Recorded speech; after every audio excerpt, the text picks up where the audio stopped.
আমার স্বামী বিয়ের 4 দিন পর বিদেশ চলে গিয়েছিল। আমি আগে যদি জানতাম যে সে বিয়ের 4 দিন পর বিদেশ চলে যাবে তাহলে আমি তাকে বিয়ে করতাম না। কিন্তু আমার স্বামীকে আমি বলেছিলাম, তোমার এই বিশাল বাড়িতে আমি একা একা থাকতে পারব না। কিন্তু আমার স্বামী আমার কোনো কথাই শোনেনি। সে আমায় বলল, তোমার কোনো চিন্তা করতে হবে না। আমার ছোট ভাতিজাকে আমি তো মাকে দেখাশোনা করার জন্য রেখে যাব। আমি এতে কিছুটা সাহস পেলাম। তারপর ভাসুরের ছেলেকে মানে আমার স্বামীর ছোট ভাতিজাকে রেখে গিয়েছিল। আমি তো তাকে ছোট বালক ভাবতাম। কিন্তু এই ছোট বালকের রুম থেকে প্রত্যেকদিন এক অদ্ভুত আওয়াজ আসত। তাই আমি একদিন জানালার ফাঁক দিয়ে দেখলাম সে মোবাইলে কি যেন দেখছে আর অদ্ভুত আওয়াজ করছে। এরপর দিন সে আমার রুমে থাকতে চাইল আর বলল, কাকি আমার খুব ভয় লাগে একা থাকতে। তারপর আমি তাকে বাচ্চা ভেবে আমার রুমে থাকতে দিলাম। তারপর গভীর রাতে আমার সাথে যা ঘটেছিল তা শুনলে বন্ধুরা তোমাদের সামনে পানি চলে আসবে। তাহলে মূল বিষয়টা শুরু করি। আমার নাম তসলিমা। আমি খুব সুন্দরী ছিলাম বলে বাবা আমার বিয়ে মনিরুলের সঙ্গে দিয়েছিল। মনিরুল খুব ধনী পরিবারের ছেলে ছিল। তার বাবা মা ছিল না, কিন্তু তাদের অনেক সম্পত্তি ছিল। কিন্তু মনিরুল নিজেও অনেক বড় একটা পোস্টে একটি বেসরকারি প্রতিষ্ঠানে চাকরি করত।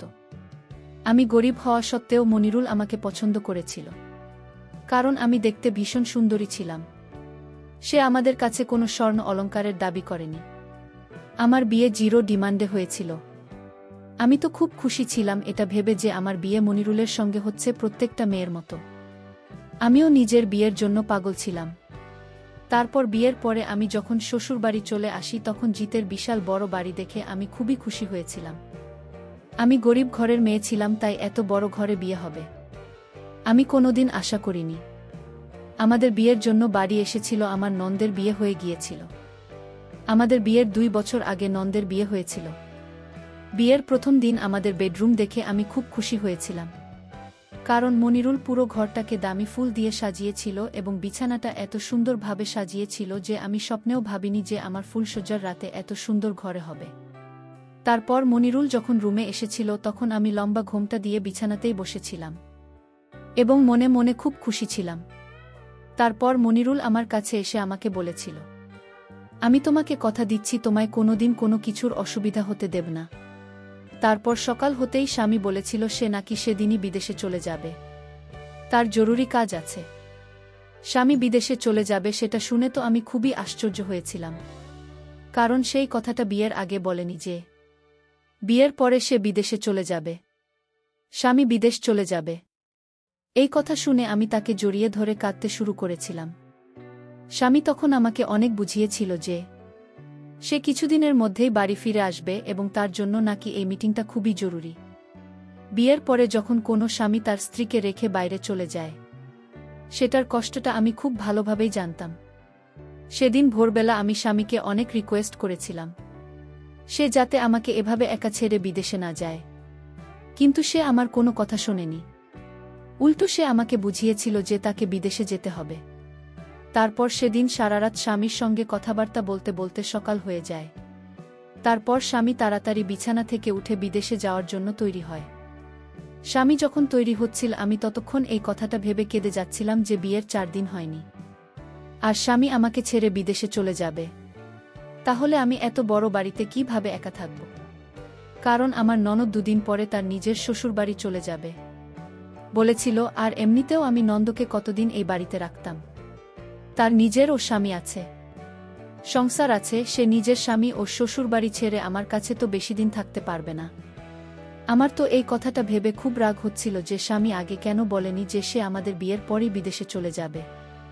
তারপর স্বামী বিদেশে যাওয়ার আগে আমাকে একটা কথা বলেছিল যে তোমার চিন্তা করার কোনো কারণ নেই, কারণ আমার ছোট ভাতিজাকে বাড়িতে রেখে যাচ্ছি।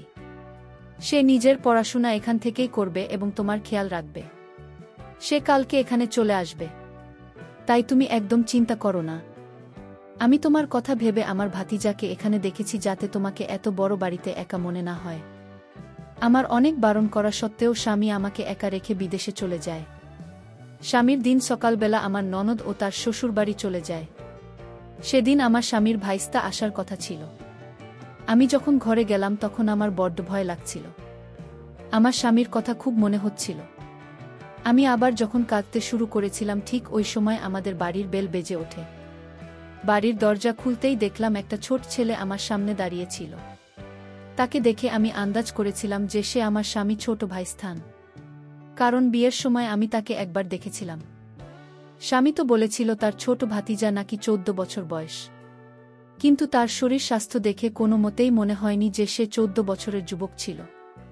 ঘরের দরজা খুলতেই সে আমার দিকে তাকিয়ে বলল, কাকি তোমাকে ভীষণ সুন্দর লাগছে, দেখতে তুমি ভীষণ সুন্দরী।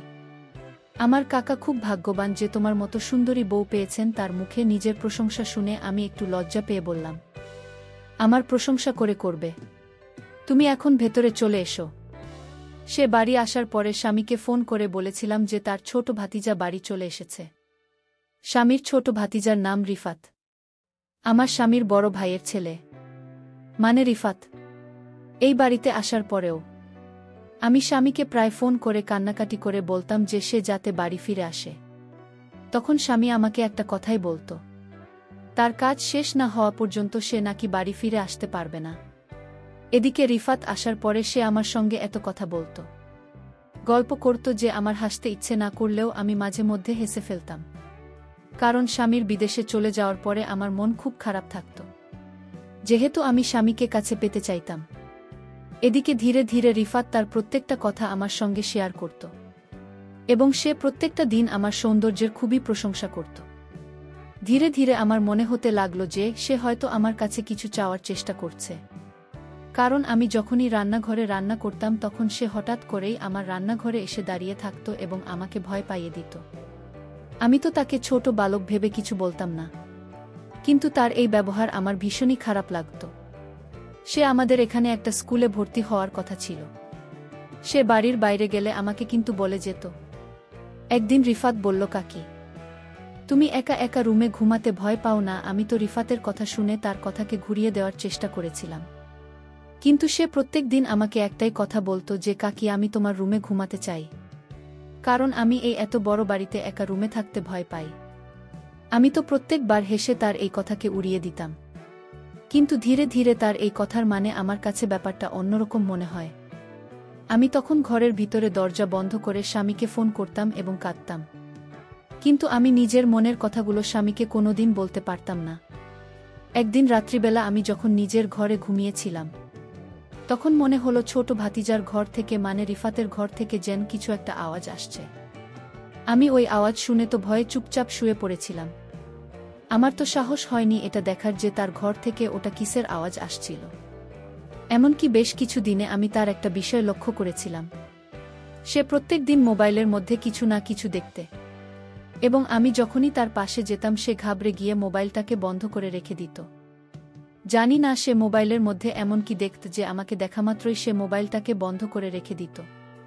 আমি তাকে কোনো কিছু জিজ্ঞেস করার সাহস পাইনি, কারণ জানি না কেন আমার মনের মধ্যে একটা ভয় ছিল যে আমি বাড়িতে একা আছি, আমার স্বামী বিদেশে আছে, এবং আমি যদি তাকে কোনো কিছু জিজ্ঞেস করতে চাই এবং সে যদি আমার সঙ্গে কোনো কিছু করে বসে তাহলে তো সমস্যা হয়ে যাবে। আমি তো বুঝতে পারছিলাম না এই কথাগুলো আমি কাকে বলব, কার সঙ্গে আমি এই কথাগুলো শেয়ার করব। তারপর সেদিন রাত্রিবেলা অনেক বৃষ্টি হচ্ছিল, এবং সেদিনও অর্ধেক রাতে রিফাতের রুম থেকে একটা অন্যরকম আওয়াজ আসছিল। ভেবেছিলাম আজকে দেখব যে সে রুমের মধ্যে এমন কি করে, এবং তার রুম থেকে এটা কিসের শব্দ আসে, কিন্তু ওই রাতের অন্ধকারে আমার নিজের রুম থেকে বেরোনোর একদম সাহস হয়নি। উল্টে আমি স্বামীকে ফোন করে অনেক রিকোয়েস্ট করে বলেছিলাম যে সে যাতে তাড়াতাড়ি বাড়ি ফিরে চলে আসে, কিন্তু সে প্রত্যেকবার একটাই কথা বলতো। একদিন সকালবেলা আমি যখন রান্নাঘরে জলখাবারের আয়োজন করেছিলাম, তখন রিফাত রান্নাঘরে এসে আমার পাশে দাঁড়িয়ে বলল, কাকিমা তুমি কবে তোমার রুমে আমাকে নিবে? আমি তো ছোট মানুষ, আমি একা থাকতে আমার খুব ভয় করে। আমার ধৈর্যের বাঁধ ভেঙে গেছে।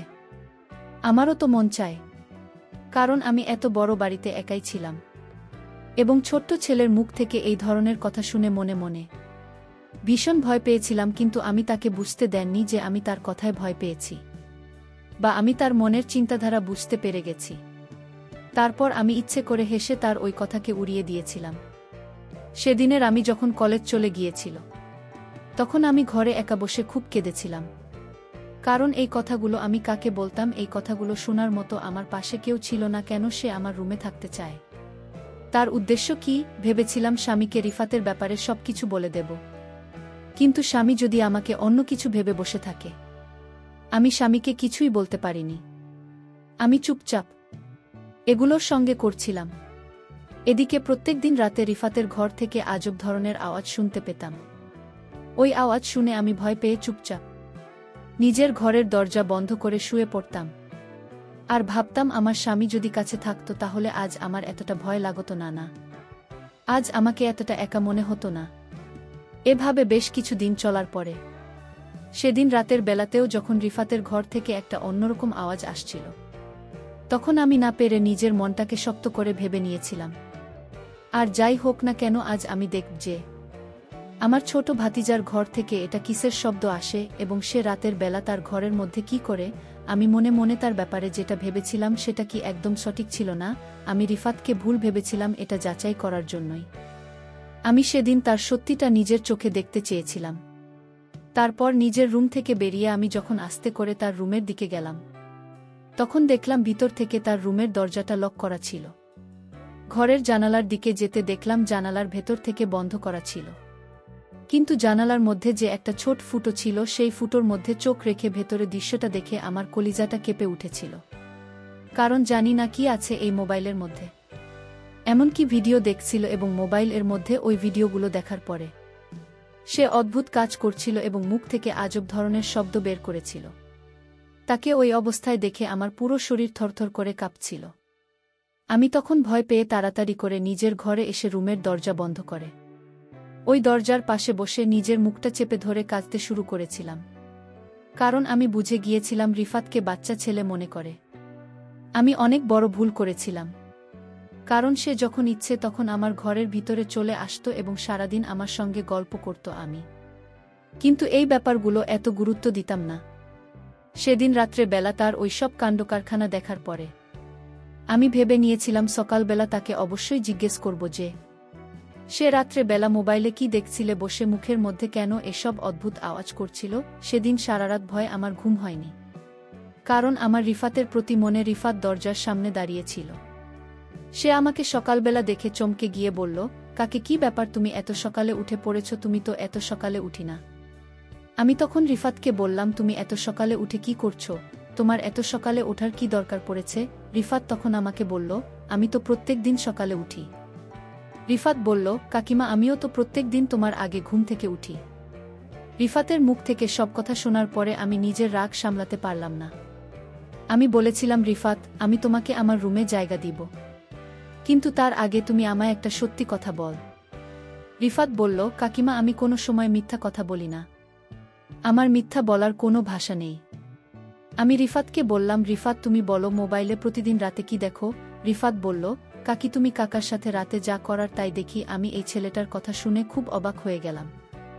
আমি মনে মনে সিদ্ধান্ত নিলাম তাকে দিয়ে আমার সকল কার্যকলাপ করাতে হবে। আমি তো ভেবেছি সে একটা ছোট্ট বাচ্চা বালক, কিন্তু সে তো ছিল আমার স্বামী চাইতেও বড়। বন্ধুরা, প্রচুর শীতের জন্য আজ গল্পটি শেষ করতে পারছি না। এই গল্পের দ্বিতীয় পার্ট আগামীকাল দেওয়া হবে। সেই পর্যন্ত সবাই ভালো থাকবেন, সুস্থ থাকবেন। ভিডিওটি দেখার জন্য তোমাদের অসংখ্য ধন্যবাদ।